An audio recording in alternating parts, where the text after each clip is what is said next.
নিম্নচাপের প্রভাবে কিন্তু কক্সবাজার সমুদ্র সৈকত বেশ উত্তাল। আমার পেছনটায় আপনারা দেখতেই পাচ্ছেন, এখানে সাগর কিন্তু সাগরের বড় বড় ঢেউ কিন্তু তীরে আশ্রে পড়ছে। যদিও বা সাগর উত্তাল থাকলেও কিন্তু পর্যটকদের মাঝে কিন্তু কোনো ভয়ভীতি আমরা দেখতে পাচ্ছি না। এই বৈরী আবহাওয়ার মাঝে কিন্তু অসংখ্য পর্যটক সমুদ্র স্নান করছেন। যদিও বা এখানে যে এই বিচ কর্মী, ট্যুরিস্ট পুলিশ এবং লাইফগার্ড কর্মীরা আছে, তারা কিন্তু বারবার নিষেধ করছেন পর্যটকদের সাগরে না নামার জন্য, তবুও কিন্তু পর্যটকরা সেই নিষেধ শুনছেন না। আপনারা জানেন গতকাল বৃহস্পতিবার থেকে কিন্তু কক্সবাজারে ভারী বর্ষণ শুরু হয়েছে এবং আজকে সকালে কিন্তু বেশ ভারী বর্ষণ হচ্ছে কক্সবাজারের বিভিন্ন এলাকায়, যে কারণে কক্সবাজারের বিশেষ করে উপকূলীয় উপজেলা মহেশখালী, কুতুবদিয়া এবং প্রবালদ্বীপ, সেন্ট মার্টিনে কিন্তু প্রায় অর্ধশতাধিক বাড়িঘর পানিতে প্লাবিত হয়েছে। একটু আগেই পানি উন্নয়ন বোর্ডের নির্বাহী কর্মকর্তা এর সঙ্গে আমার কথা হয়েছে। তিনি বলেছেন কক্সবাজারের কুতুবদিয়ায় বিশেষ করে যেখানে বায়ুবিদ্যুৎ প্রকল্পটি আছে, সেখানে কিন্তু প্রায়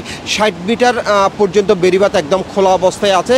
এই বেড়িবাঁধ দিয়ে পানি ঢুকে কিন্তু প্রায় ওখানে কয়েকশো বাড়িঘর পানির নিচে তলিয়ে গেছে। এছাড়াও মহেশখালীতেও প্রায় 600 মিটার পর্যন্ত ক্ষতিগ্রস্ত বেড়িবাঁধ আছে, যেগুলো দিয়ে সাগরের পানি ঢুকে বেশ কিছু এলাকা প্লাবিত হয়েছে বলে আমাদের তিনি জানিয়েছেন। এছাড়াও জেলা প্রশাসনের পক্ষ থেকে যেহেতু এখানে বারবার বলা হচ্ছে পাহাড় ধস এবং ভূমিধসের আশঙ্কার কথা, সেই কারণে কিন্তু এখানে যে পাহাড়ি ঝুঁকিপূর্ণ এলাকাগুলো আছে সেখানে কিন্তু মাইকিং করা হচ্ছে। এছাড়াও রোহিঙ্গা শিবিরের যে ঝুঁকিপূর্ণ বসতিগুলো আছে সেখান থেকে কিন্তু নিরাপদ আশ্রয়ে অনেক রোহিঙ্গাকে নিয়ে আসা হয়েছে বলে RRRC অফিস থেকে আমাদেরকে জানানো হয়েছে।